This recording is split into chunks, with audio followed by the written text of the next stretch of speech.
Enggak, sudah azan nih. Sholatnya kamu sholat. Kalian duluan aja deh. Aku capek banget hari ini. Justru kalau capek, kita tuh butuh doa. Allah itu kan masih paling tenang. Apa sih? Aku cuma pengen tenang, aku harus diomelin buat sholat. Kalau tenang tanpa Allah, yakin beneran bisa tenang. Iya, ada apa sih? Ini jangan ribet gitu dong. Tuh, sini saya ceramah lagi. Aku kan cuma pengen santai. Tapi yang dibilang bisa tuh bener, Yuk kita sholat, habis itu kita rebahan rame-rame. Udah lah, kalian aja. Aku bisa jadi dulu.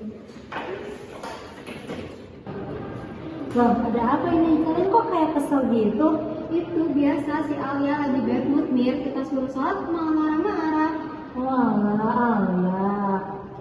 Jadi gini nih, Sarah. Kadang orang yang marah sama ibadah itu bukan karena dia benci, tapi mungkin kan hatinya lagi jauh sama Allah. Mungkin untuk sekarang kita coba biarin aja Allah sendiri. Siapa tahu Allah langsung yang nyentuh hatinya. Ya, semoga kamu benar ya Mir. Semoga dia lebih sadar sebelum juga. Amin.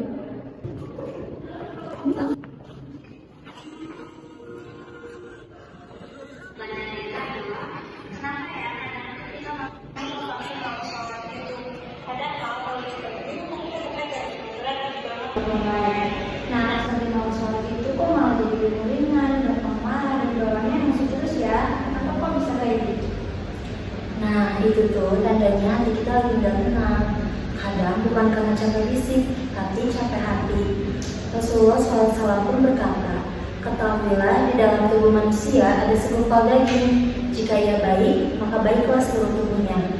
Dan jika ia rusak, maka rusaklah seluruh tubuhnya. Ketahuilah itu adalah hati. Hadis riwayat Bukhari dan Muslim. Nah, jadi kalau hati kita lagi jauh sama Allah, ya tandanya kayak gitu. Sholat jadi berat, gampang marah. Kadang hal-hal yang kecil pun bisa bikin kesel. Aku juga suka gitu deh. Kalau misalnya lagi sholat, itu jadi bikin gampang emosi, terus gampang tersinggung, dan itu tuh bikin capek sendiri.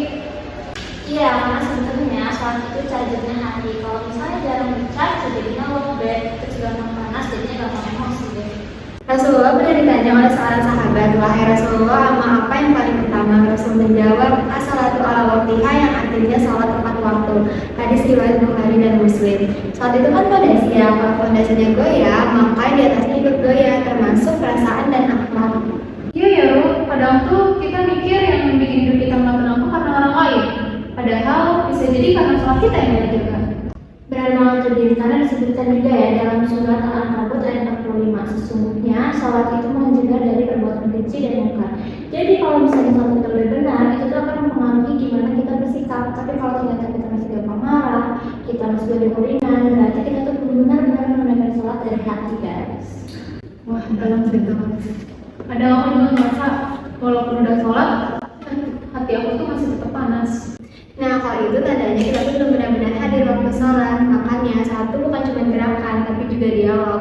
Kadang kita sibuk ngapalin doa, tapi lupa siapa yang diajak berbicara. Nah, terus gimana nih guys caranya agar kita tuh bisa istiqomah? Karena biasanya di awal kita semangat banget nih, tapi besok-besoknya kita udah mulai malas lagi. Nah, caranya yaitu dengan maksa diri. Seriusnya guys, kalau kita lagi malas ngaji, paksa ngaji. Kalau kita lagi malas sholat, ya paksa sholat. Karena masih lebih baik paksa diri menuju surga daripada sukarela ke neraka. Nah, betul banget sih. Tapi ingat ya guys, maksa diri itu nggak bisa dilakukan sendirian, harus dibarengin dengan doa juga. Kadang kita udah pasang alarm buat sholat tahajud, tapi lupa minta tolong ke Allah buat bangunin kita. Iya juga ya. Kadang kita minta rezeki, minta jodoh, tapi kita lupa buat minta ya Allah, tolong bangunin aku tahajud. Nah, mas banget tuh guys, karena ada doa yang didapat oleh Rasulullah SAW yang bunyinya itu Allahumma inni ala zikrika wa syukrika wa husni ibadatik, yang artinya ya Allah tolong aku untuk terus mengingatmu, untuk terus bersyukur kepadamu, dan untuk beribadah dengan baik kepadamu. Masya Allah. Jadi kalau ibadah kita terasa berat, justru itu sinyal ya buat kita minta tolong, bukan buat nyerah. Iya, betul banget. Dan jangan lupa jaga lingkaran pertemanan juga. Karena kalau kita sering bareng sama orang-orang yang rajin sholat, kita akan kebawa rajin juga. Dan sebaliknya kalau kita sering bareng sama orang-orang yang malas dalam sholat, kita akan kebawa malas juga. Iya tuh, benar banget. Dan kalau aku juga ngerasa kalau circle pertemanan tuh sangat penting gitu ya. Kadang aku juga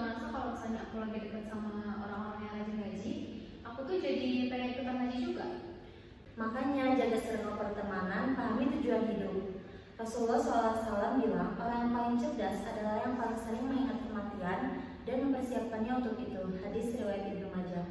Jadi, yang paling cerdas itu bukan yang paling tinggi IQ-nya, tapi yang paling siap untuk pulang. Nah, jadi teman-teman, orang yang mengingat akhirat itu bukan berarti dia secara religius ya, tapi karena memang orangnya tahu dan sadar arahnya itu mau kemana. Iya betul, karena kalau kita lupa arah, dunia itu bisa bikin kita buta. Makanya sholat itu tuh kayak kompas, ngarahin hati biar gak nyasar. Dan yang paling keren, Rasulullah juga bilang 2 rakaat sebelum sholat subuh yaitu sholat fajar itu lebih baik dari dunia dan seisinya. Hadis riwayat Muslim. Bayangin guys, cuma 2 rakaat tapi nilainya segitu besar. Wow. Nah, dan ketika orang itu sudah merasa dia itu punya dunia dan seisinya, maka hatinya tuh gak akan bisa lagi guys. Dia tuh gak akan gampang iri dan juga gak akan rakus di dunianya gitu ya. Dan ketika dia jadi orang kaya, dia tuh akan jadi orang yang dermawan. Tapi kalau belum kaya, dia tuh akan tetap terhormat. Jadi kuncinya tuh di hati ya. Kalau hati kita udah kaya, semuanya jadi tenang. Iya betul banget, dan sholat yang bikin hati kita kaya. Makanya jangan dulu tenang buat sholat, tapi sholatlah biar tenang. Masya Allah. Nah, bisa jadi juga kalau misalnya hati kita lagi gelap, itu bukan karena kita jauh dari Allah, tapi bisa jadi karena Allah lagi manggil kita buat sholat. Benar, karena Allah itu tidak akan meninggalkan kita, tapi Allah itu selalu menunggu kita untuk kembali kepadanya. Nah, teman-teman, ingat ya, jadi kita itu sholat bukan karena disuruh, tapi karena kita butuh. Karena di dalam setiap sujud, Allah itu akan menyembuhkan sesuatu yang gak bisa disembuhkan oleh manusia. Terima kasih sudah dengerin. Semoga podcast ini bisa jadi reminder buat kita semua kalau misalnya nanti lagi gelap, jangan nyalain keadaan, tapi nyalain diri lewat sholat. Amin. Semoga kita semua terus dijaga dalam rangka menuju Allah. Sampai jumpa di episode selanjutnya. Wassalamualaikum warahmatullahi wabarakatuh. Benar juga kata podcast ini. Sholat deh.